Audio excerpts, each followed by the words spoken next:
anak-anak, untuk video kali ini Ibu cuma ingin mengulang penjelasan Ibu tentang ide pokok.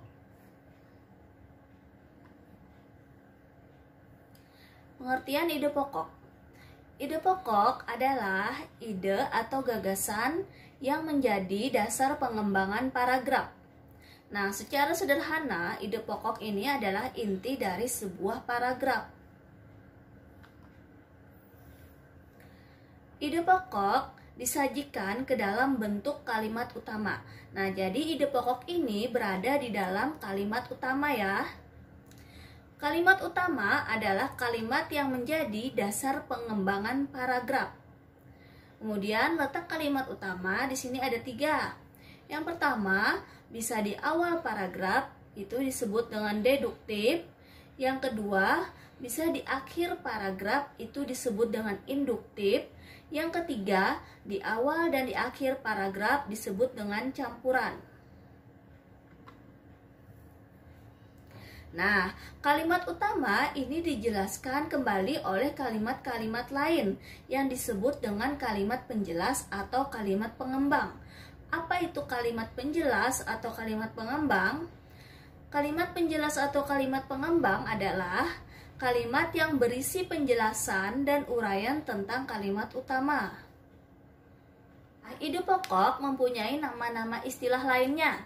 Bisa disebut dengan gagasan utama, bisa disebut gagasan pokok, bisa disebut pokok pikiran, pokok masalah, pikiran utama, atau juga disebut dengan inti paragraf. Nah, ciri-ciri ide pokok yaitu berupa pikiran utama atau gagasan utama, mengandung pokok persoalan atau inti dari sebuah persoalan.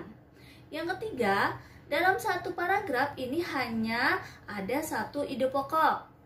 Yang keempat, ide pokok dituangkan dalam suatu kalimat yang disebut dengan kalimat utama.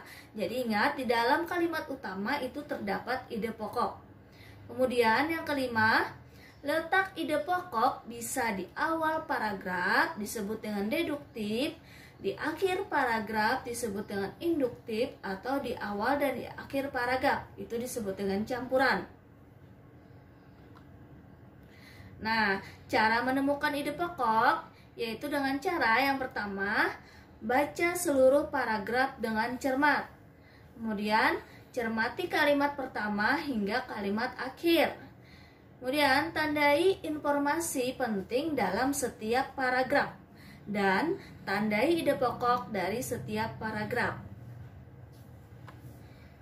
Nah, untuk tugas kalian hari ini, soal yang pertama yaitu apakah yang dimaksud dengan ide pokok? Soal yang kedua, apakah yang dimaksud dengan kalimat utama?